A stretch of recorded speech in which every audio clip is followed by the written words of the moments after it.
Hello and welcome. My name is Samantha Francis, and today I want to talk to you about your values. Now, this is not a common topic that I hear a lot about in the self-development industry or the spiritual industry, if I'm honest with you.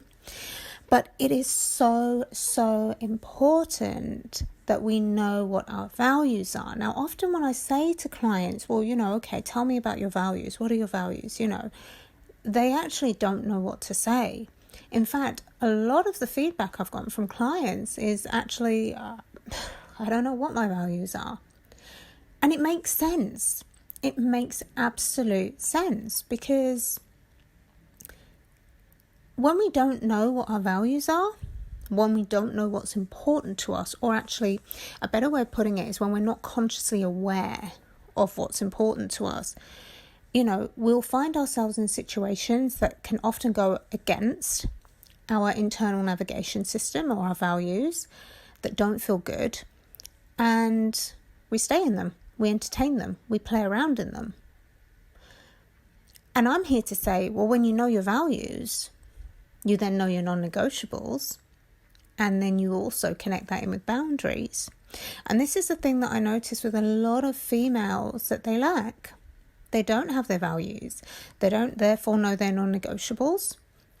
And therefore they can't place boundaries because boundaries are there to protect. So what are they protecting? If that makes any sense. But I want to talk a bit more about values here because actually I firmly believe that values are something that should absolutely be taught from when we are in at least secondary school, right?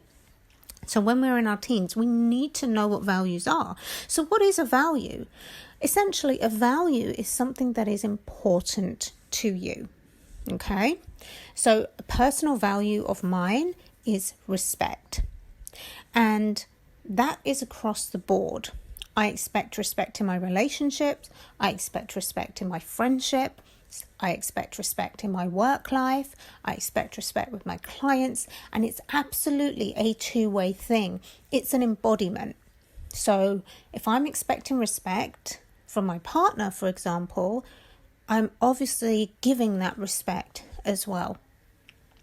So that's just one of my values. Your values could be very different. But if you actually sit down with a pen and paper, a really useful exercise that you can do is map out all the different areas of your life and write down next to those different areas what's important to you. What are the important things that you must have or that you feel you need to have in those areas, okay? And sometimes those things will be very similar in different areas, okay? So it's not a case of, having different areas, you need to have different values. Often it's a very similar value that goes across the board, okay? So you're collecting all this information about yourself, you're really digging into yourself, and actually simultaneously you're building the relationship with yourself as well, because again, people don't know what their values are.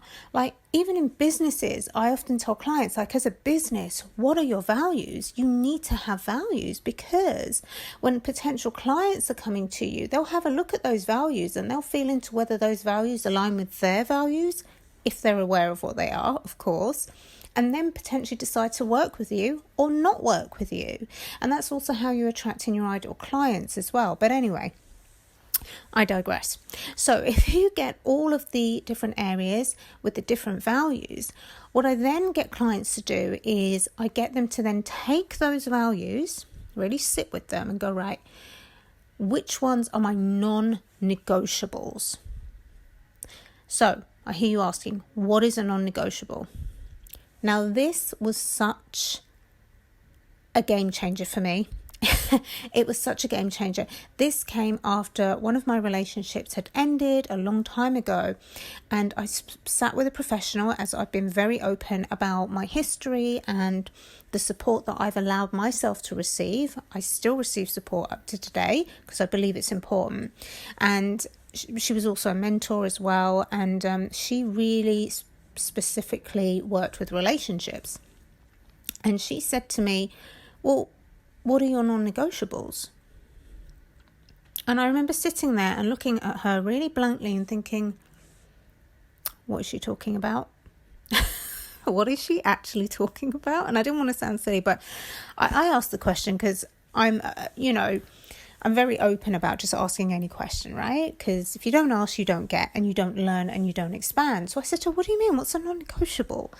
And she said to me, it's the one thing that if you don't have it, it's not going to happen. So for example, my love language is physical touch. Therefore, it's a non-negotiable. Like, I'm a very tactile person. If you meet me face to face, I will hug you. I will touch you in some way. Like, it's just who I am. But I also love to receive touch. So I love to go for massages and get my hair done and all these things that means I'm being touched, right? So if I was to be paired with a partner who actually doesn't necessarily need to have the same love language as I do, so his love language could be quality time, right? But if I was paired with a partner that actually hated physical touch, and there are people out there like that, right? Because we're all very different. So this partner didn't like to be touched and therefore did not give touch or see it as important, that relationship would not work, right? Because it's a non-negotiable. It's an absolute non-negotiable. Now, what happens if I go against that non-negotiable? It means that I get depleted. It means that I don't get my needs met. Now, I want to bring up something really important here as well, just going off on a bit of a tangent from values to non-negotiables to now needs, okay? This is a really common question I get from clients is, are we allowed to have needs? Is this a good thing? And I always say to them, absolutely yes. Absolutely yes. There is a massive difference between needs and being needy. We all have needs as human beings. We need needs, basically. We need money. We need to feel loved. We need to feel like we belong. And I invite you to go and have a look at Maslow's hierarchy of needs as well, because it's so true. It's so true. So when you're in a relationship or when you're in any kind of situation, you will have some kind of need there and a need that needs to be met. Now, neediness is where you are being a little bit too codependent on the other person and not really doing the work yourself. So if you have a partner that you just need him to make you feel good all the time and you're not bothering to do that yourself, then that's a real problem. But you have needs, and these connect in with your values. They're what's important to you. These also connect in with your non-negotiables. Okay? So that's an example of a non-negotiable, your love language. You can have any non-negotiable you like. You could say, look, my non-negotiable is that I need to be earning 5K a month for me to live comfortably. It's just a non-negotiable, right? And you go for a job and they say to you, well, we're looking at around 3K a month. You'll be earning around 3K a month. Ideally, boundaries would need to be placed where you say, you know what, thank you, but no thank you. Now, again, I'm not telling you, to walk away from job offers or money coming in. It's just an example, of course, right? But here's why. Because if you were to take that 3K a month, it would be okay, but you would still be struggling because your non-negotiable is I need 5K a month minimum. And that's for you to live comfortably. So why would you take less than you need, want, or deserve? Okay? And that's where the boundaries come in again. It's like, it's okay to say no to things. It's okay to say no to the guy that, only wants to message you once a week. If your non-negotiable is we need to speak to each other at least every other day, and he doesn't want that or doesn't feel that that's a value or important to him, it's okay to say bye-bye because there's always more. And this is what I teach clients, like, don't come from lack. Don't come from a place of fear, like, oh my God, if I don't take this, I might not get this opportunity again. If I don't go out on this with this guy, it's never, how long am I going to be single? Don't do that. Because your values are there for a reason. And again, a lot of people aren't aware of their values, but they are there. They are there. How do you know your values? When you're in a situation and it doesn't feel good. It does not feel good. That is a clear indication that there is a value there that you are going against. So values lead to non-negotiables. Non-negotiables must have boundaries. And what does that lead you to?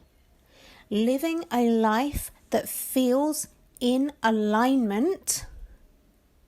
In other words, it feels good. It feels good. And it can get to a point where it actually feels good to say no to the things that don't line up with your values. It's empowering.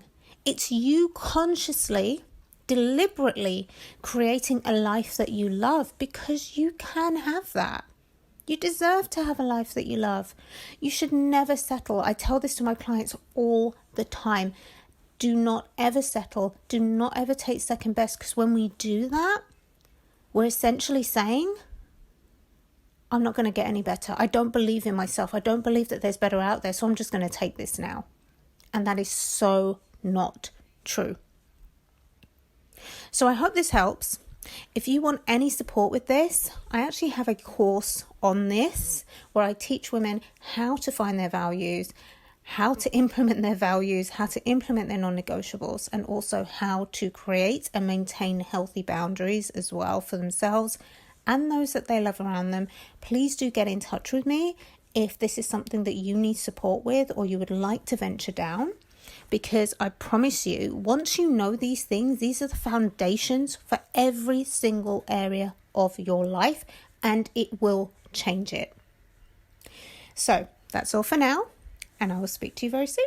Take care.